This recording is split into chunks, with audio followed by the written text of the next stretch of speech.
একদিকে গ্রেফতার করা হয়েছে সন্ন্যাসীকে, কবে তিনি মুক্তি পাবেন সেই প্রশ্নের উত্তর নেই। আর এবার চাপে ফেলতে বাংলাদেশে পরপর অ্যাকাউন্ট ফ্রিজ। বাংলাদেশে ইসকনের সঙ্গে যুক্ত 17 জনের ব্যাংক অ্যাকাউন্ট ফ্রিজ করা হয়েছে। সন্ন্যাসী চিন্ময় কৃষ্ণ দাস সহ 17 জনের ব্যাংক অ্যাকাউন্ট ফ্রিজ 30 দিনের জন্য। অ্যাকাউন্ট ফ্রিজের নির্দেশ বাংলাদেশ ব্যাংক এবং আর্থিক তদন্তকারী সংস্থা।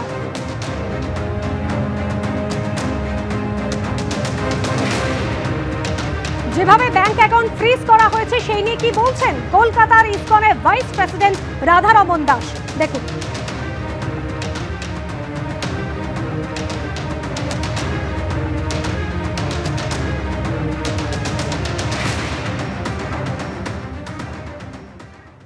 আপনারা জানেন কি একটা সংস্থা চালাতে গেলে টাকার ব্যবহার হয়।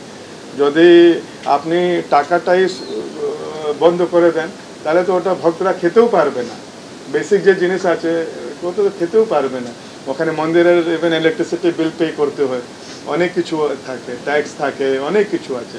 যারা ব্রহ্মচারী সন্ন্যাসী ওখানে থাকছে ওটা একটা এক্সপেন্ডিচার আছে। তো যদি ও সূত্রটা যদি আপনারা এই যে তথ্যটা দিলেন কি ওটা বন্ধ করা হচ্ছে ব্যাংক, এটা খুব আনফরচুনেট। আমি কি বলতে চাই আপনারা এই জায়গাতে কি ধরনের দৈত্য এক্সপেক্ট করছেন, মানে কি ধরনের সলিউশন এটা তো এক্সপেক্ট করুন, কি ধরনের সলিউশন এক্সপেক্ট করছেন?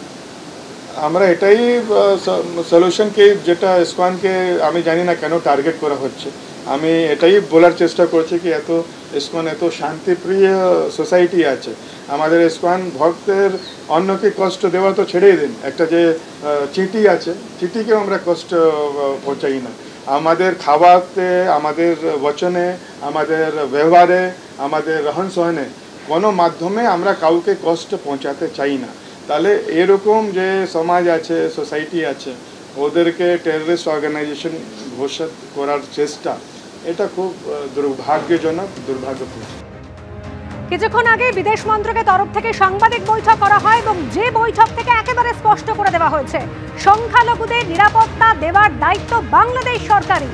বাংলাদেশে সংখ্যালঘুদের অবস্থা উদ্বেগজনক। আশা করি বাংলাদেশ সরকার সংখ্যালঘুদের নিরাপত্তার দায়িত্ব নেবে। হাউস যখন চলছে তখন অবশ্যই উচিত বিদেশমন্ত্রীর সর্বশেষ পরিস্থিতি সম্পর্কে আমাদেরকে অবহিত করা। আমাদের নেত্রী মমতা ব্যানার্জি ঘোষণা করে দিয়েছেন যে আমাদের বিষয় এটি নয়, এটা সম্পূর্ণভাবে ভারত সরকারের ব্যাপার এবং আমরা এই বিষয়ে তাদের পাশে আছি, এত স্পষ্টভাবে বলেছেন। আমরা তা সত্ত্বেও দেখছি যে দলের সরকার, তারা কলকাতা শহর থেকে বনগাঁ সীমান্ত পর্যন্ত তারা হুমকি দিচ্ছে, মিছিল করছে, কলকাতাকে অশান্ত করার চেষ্টা করছে।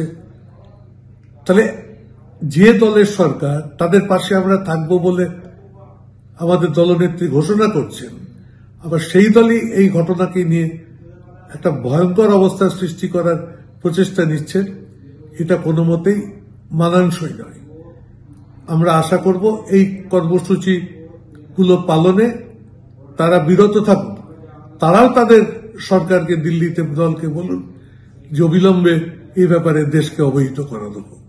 আমরা সবসময় চাই সর্বত্রই মাইনরিটিদের রাইট রক্ষা করার দায়িত্ব হচ্ছে যারা মেজরিটি, তাদের যারা গভর্ন করছে তাদের বেসিক দায়িত্ব মাইনরিটিদের স্বার্থ রক্ষা করা। এবং এই উপমহাদেশে আমরা দেখতে পাচ্ছি যে সর্বত্রই যেখানে সংখ্যাগরিষ্ঠ লোক শাসন ক্ষমতা আছেন তারা মাইনরিটিদের দাঁড়িয়ে রাখতে চাইছেন। এটা গণতন্ত্র বিরোধী, মানবতা বিরোধী। সেখানে একজন সাধককে অ্যারেস্ট করা হয়েছে, সেডিশনের চার্জ দেওয়া হয়েছে, গ্রেপ্তার করা হয়েছে, তাকে আইনের পর্দায় আনা হয়েছে, সেখানে বিচার হবে।